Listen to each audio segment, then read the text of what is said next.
All right, so let's go ahead and get ready to begin our next unit. Our next unit is going to be Unit 5, Circular Motion. You know what? I just see this. I'm going to have to go and change it. Circular motion is what it is. Please make sure you put your name on it because now all notes will be due in class the day of the test. All tests will be only in class, not online anymore. Now that we are back together, you will be taking your test in front of me. Other than the formula chart, you're not going to have anything else in front of you. So, in your calculator, okay? So be prepared. Notes are due the day of the test. So make sure you put your name at the top. I'm going to put over here 2021 so that way I can keep up with my notes. For those of us, remember how I did this? I wrote on the top, when our test and quiz were. Everybody in every class, whether you're Monday, Tuesday, Wednesday, or Thursday, okay, your quiz for this unit it's going to be on January the 29th. Okay, and most quizzes or all quizzes should be online on Blackboard, just like we did before. Okay, I'm going to allow those. You're going to have, and they're going to be on Fridays pretty much, and they will be during your class time, and most of them will be on Fridays. This is so happen to be a Friday. Now, your test for this unit, I pushed it back a week. 2-8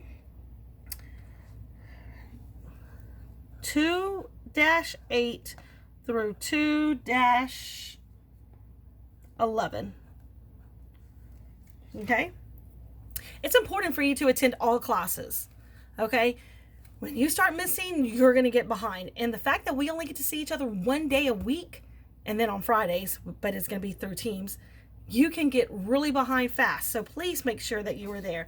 Something comes up like between the 8th and the 11th of February when you're supposed to take your test and you can't make it on that day. And again, it must be an excuse, not just because you felt like you weren't ready for the test so you skipped class that day.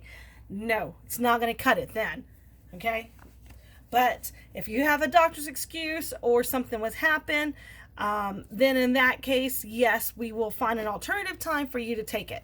Okay, but again, tests will be in class. So let's go ahead and start on this unit, circular motion. Now, I know many of y'all have already had geometry class and you talked about circles and circular motion. But we're gonna take circles to another level. Okay, we're gonna take it up a notch here in physics. So let's go ahead and begin. Suppose that you were driving a car with the steering wheel turned in such a manner that your car follows the path of a perfect circle, not an oval elliptical, but we're talking about perfect circles. Okay? With a constant radius. And suppose that as you drove your speedometer was at a constant speed. Okay? Of 10 miles per hour. In such a situation as this, the motion of your car would be described as experiencing uniform circular CULAR motion. Now, the definition of uniform circular motion is the motion of an object in a circle with a constant speed. Okay? So there's the definition. Again, you're more than welcome to pause it whenever you need to, so that way you can fill in the notes. Now, part 2, okay? Part 1 was just the definition of uniform circular motion. Part 2 is going to be part of our lab. So I'm going to skip this. I will video it, but I will put that as a different part, a different section, okay?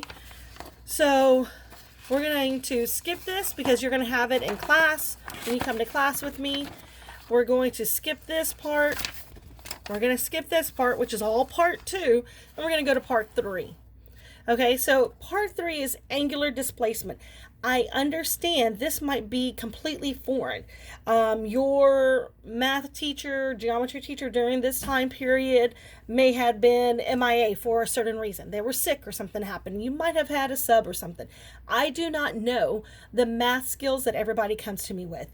Okay, so if some of this seems simplified, don't get upset. I'm not trying to hurt your feelings or being rude. I just want to make sure, again, that everybody's at the same level, so we all start at the beginning, okay? Some of this stuff is going to be so brand new, you're like, oh my God, I don't know what it is. But please ask questions in class, okay? So part 3 is angular displacement, okay? Now, calculating the angular displacement, or the definition of angular displacement, is the distance an object moves. I'm not going to have enough room, so let me put it up here. The distance an object moves, because I write kind of big, around the circumference. I'm going to start pulling back some of those geometry words. Of a circular path or arc length.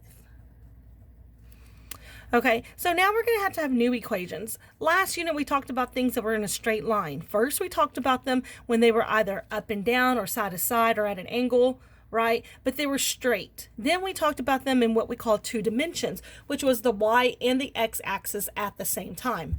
Okay, now we're talking about a circle. Okay, we can't really use a ruler to measure that distance, right? V equals d over t. So what are we going to do? Well, angular displacement, talking about how far that object moved around a circular path, or what we call arc length, has an equation. My equation is going to be theta, we remember that, equals s over r, lowercase s, lowercase r. Now, before I go any further, I definitely want to go ahead and put this into the triangle for everyone. If you do not like triangle, maybe you'll learn how to use it a little better and it might be helpful. Okay, cover up the equal part. S and R are being divided. S is at the top. So over here, this line means division, S, and then I can put R wherever I want to. What's left over is the equal part, the theta. Plug that in. Now, if I am looking for the S, then theta times R is my equation. If I'm looking for R, S divided by theta is the equation. Again, why do I use the triangle? It actually shortcuts my algebra. Let's go ahead and write them in. Now, we know what a theta is because we talked about thetas and angles, right? So theta is going to be my angle. But there's a difference, though. We're not talking about SOHCAHTOA anymore. We're talking about circles. And when you use circles, not just my class, but same thing in pre-cal, you need to make sure that your calculator, remember how we had to make sure our calculators were in degrees? They are not going to be in degrees now. They must be in what we call radians. Or the shortcut is a rad. Okay? S stands for arc length.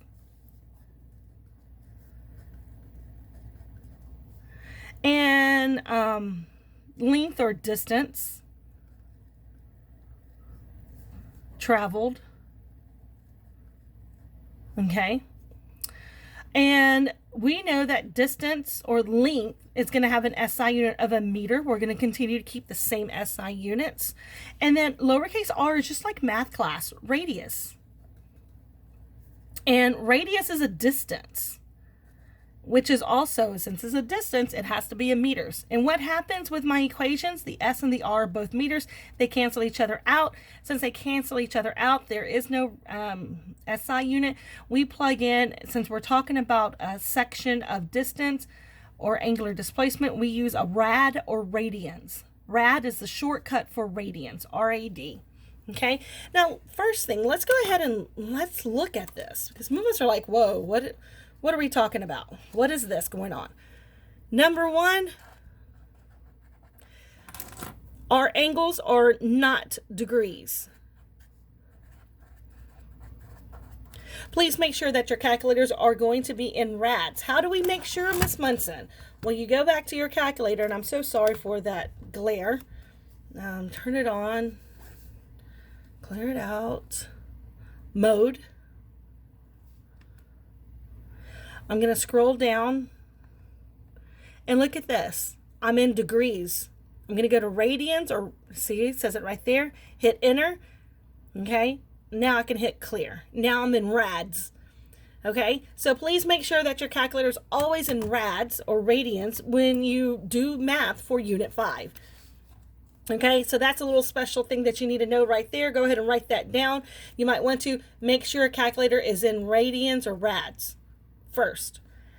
Okay, S and R have the same SI unit.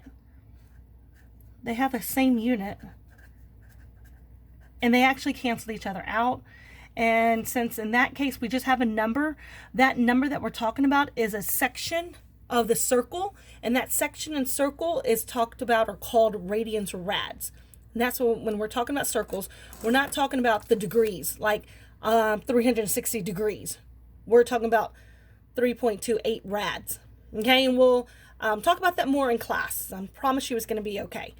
Now, S is going to be the distance that the object traveled. S can be way out here, but they have this S over here. They didn't even go all the way over here to the end of the circle. S can be right here, okay? But S is going to be this distance that you traveled around that circular path, okay? R is going to be that radius, whether it's this distance or whether it's from here to here, okay? But R is that radius from the middle of the circle to the end of the circle, which is half the circle, right? Then we have our last one, which we are very familiar with. This right here is our theta. And we're not going to call this 18 degrees. We're going to call this 1.22 rads. Okay? And again, give us a little bit of time in class. It's going to make a lot more sense. All right. A couple of important things that you need to know is that when we're talking about a positive angle versus a negative angle, remember in physics, a lot of positive and negatives really mean direction. So positive angle means counterclockwise.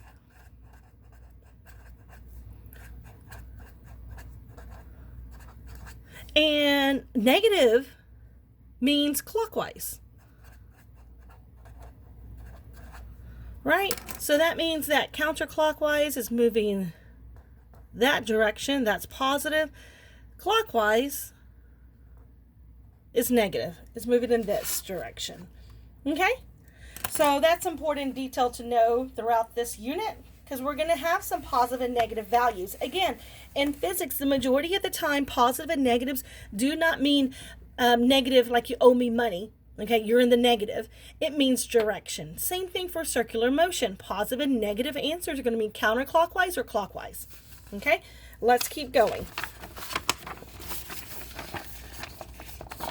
We're going to have some practice problems that we're going to have in class to do. We'll have some here as well. First one, it says, example. A girl is sitting on a merry-go-round and moves counterclockwise. That's an important word. What is counterclockwise? Positive direction. Through an arc length. What is arc length?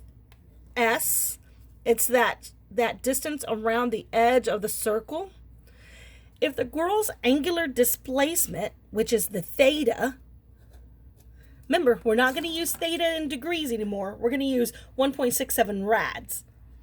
How far is she from the center of the merry-go-round? Question mark. What is her radius? What is the radius?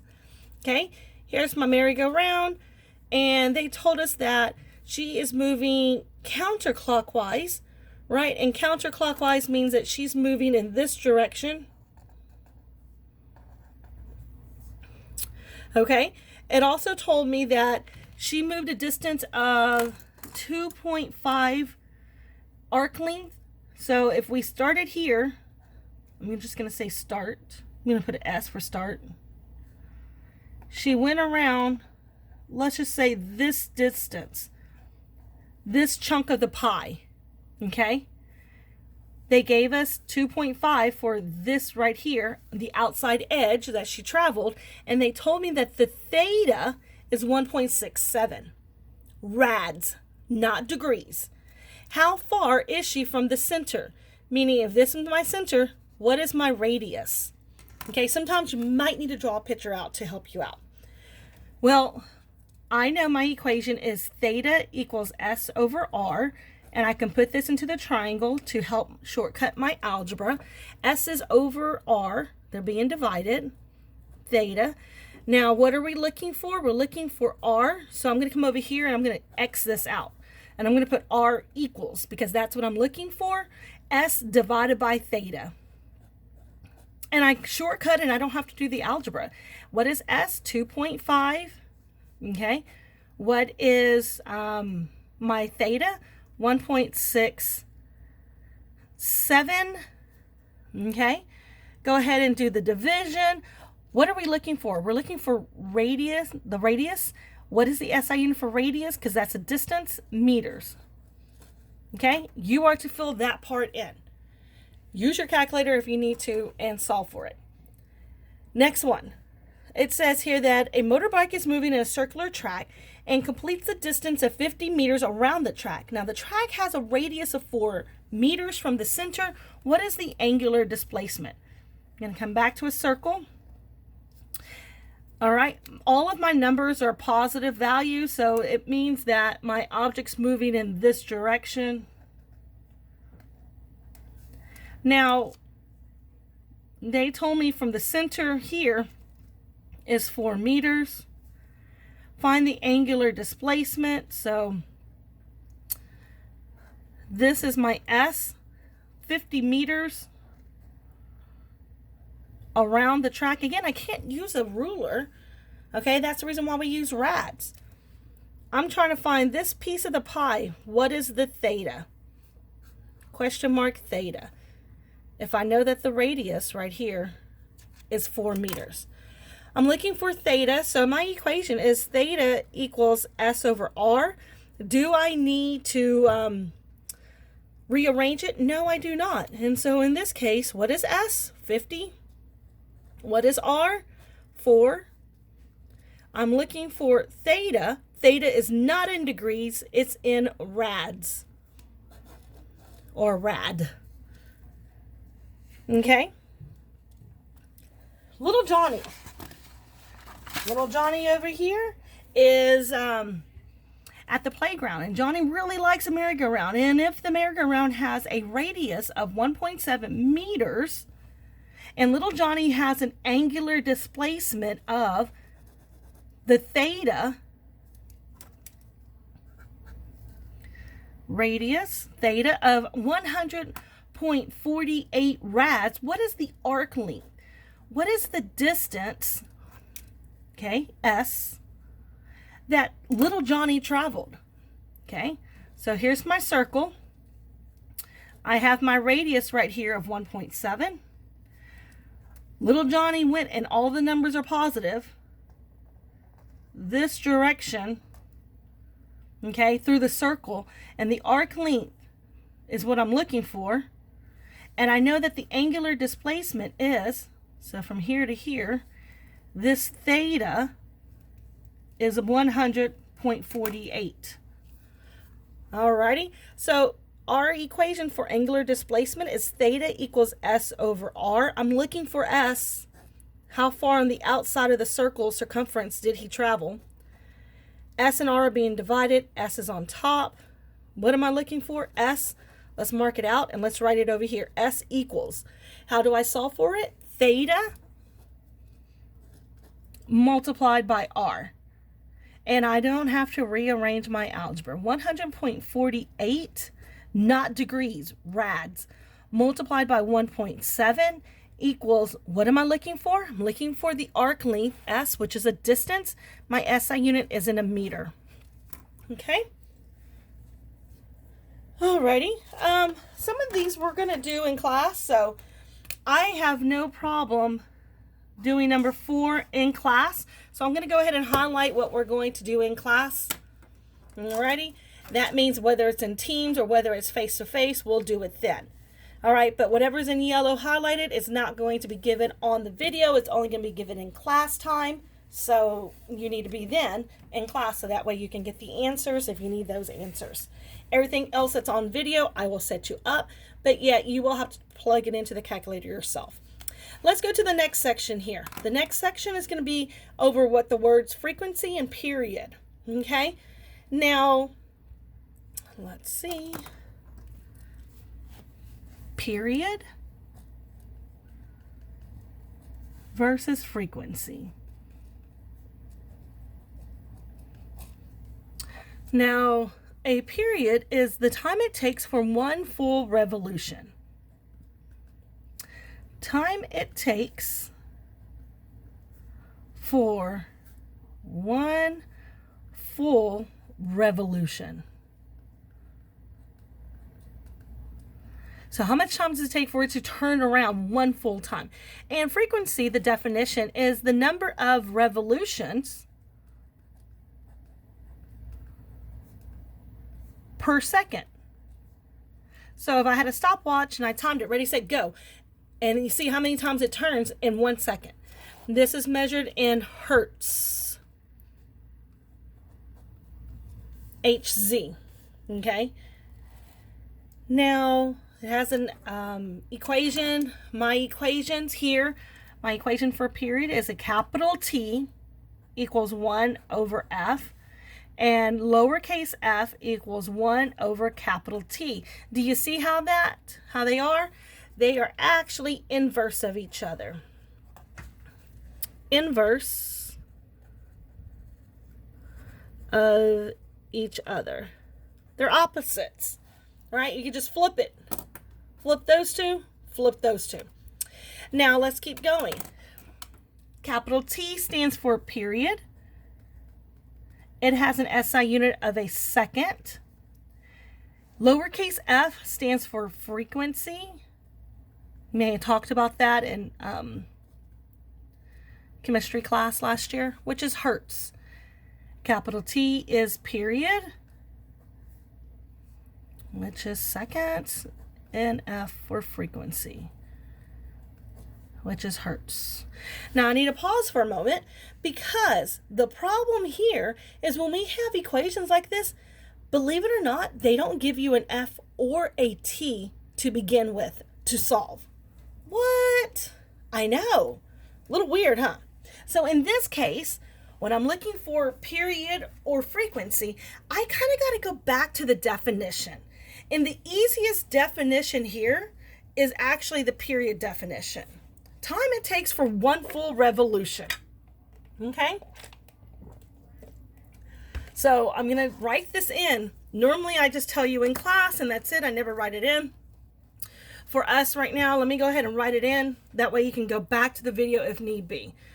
So, what if T and lowercase f is not given? And then they're still asking you to solve it.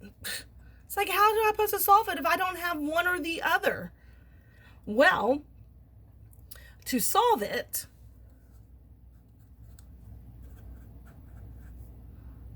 you must use the period definition. Now, what do you mean, Ms. Munson? Well, how much time does it take for one revolution? For an example, you're going to be given, if an object made 6 turns in 3 seconds. So let's go over here and put an example. If object, I don't know what object, but if some object made 6 revolutions, 6 turns, 6 circles, 6 cycles. All of those words are the same. In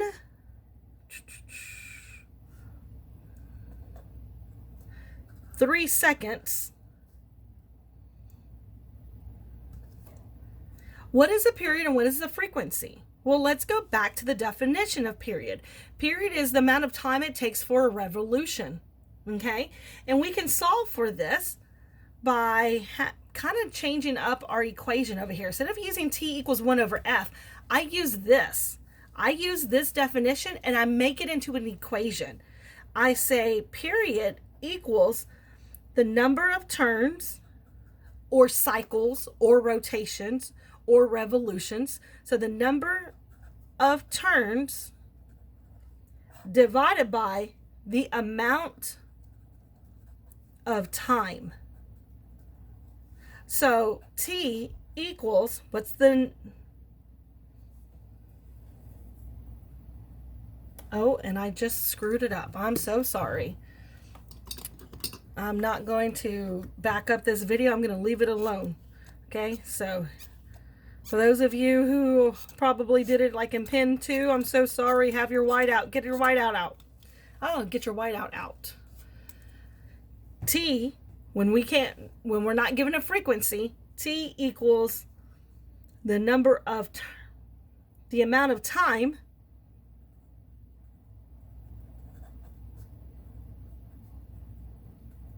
for all the turns divided by the number of turns. So how much time did it take for all the turns? 3 seconds. How many turns occurred? 6 turns. What does that equal? 3 divided by 6.5 seconds. Okay? We're going to do some practice problems, but I'm telling you right now, when you do frequency and period, for some reason, they do not give you the T or they do not give you the lowercase f, which is like crazy sometimes. And we're like, what do we do? So we go back to the definition. The definition of period is the time it takes for one full revolution, one full turn, one full cycle. So, well, in that case, we say, let's use this definition and put it into an equation. Make this into an equation. Period, which is capital T, is the amount of time total over the amount of turns total. So how much time did it take? 3 seconds. How many turns occurred? 6 equals 0.5. Okay, the SI unit for period is a second. Alrighty, let's keep going. Let's practice a little bit more. Another practice problem over here says that there's this Ferris wheel that Carlos has always wanted to ride, but has always been too scared to get on. Now, it rotates 5 times. This is the turns. In 5 seconds. This is the time. What is the period of this Ferris wheel? Well, did they give us frequency to solve for period? No, they did not. So in this case, we're going to go back to the definition. What is my definition? My definition is going to be the amount of time or total time over total turns, or how much times did it occurred? 5 seconds. How many turns did this Ferris wheel do? 5, which equals 1 second. Now I have the T number.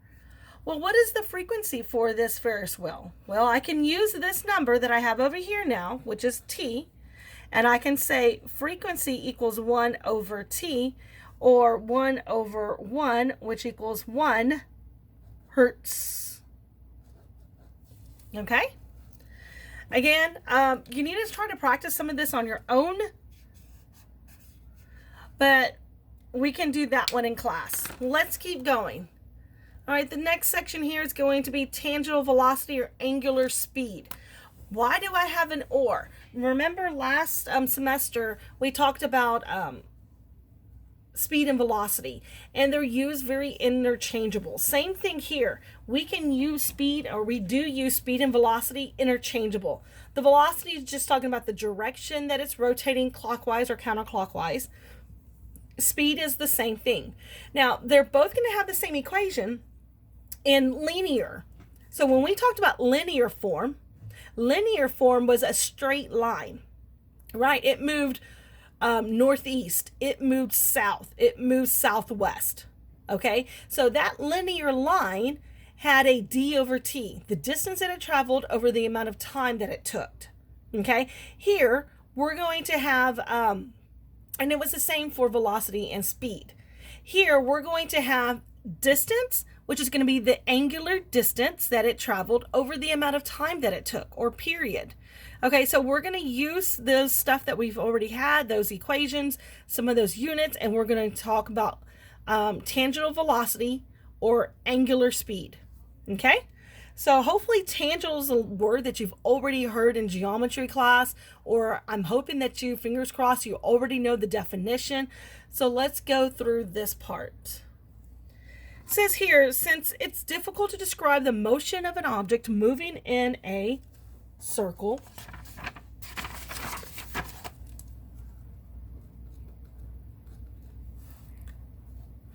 using the linear terms, right? Because we can't just use a straight ruler. We used earlier last semester. Circular motion is described in terms of angles. Do we use degrees? No. Don't forget. I'm just going to go ahead and put a little side note. It's not going to be degrees. Not degrees, but rad. Right? We use a rad instead. We don't use degrees. Through which the object actually moves. Remember, we can do this based on the experience of the experiment we did, or the lab, with radians. Again, that's not going to be until next week. You're hopefully watching this now, which is this week, December the 6th, 7th is when you're watching it, doing this. We're going to come on week 2 and actually do this experiment, okay? The distance moved on the circumference of a circle when compared to the length, and again, some of this may not make sense until we get to class, the length of the radius. Understanding the definition here might take us in class.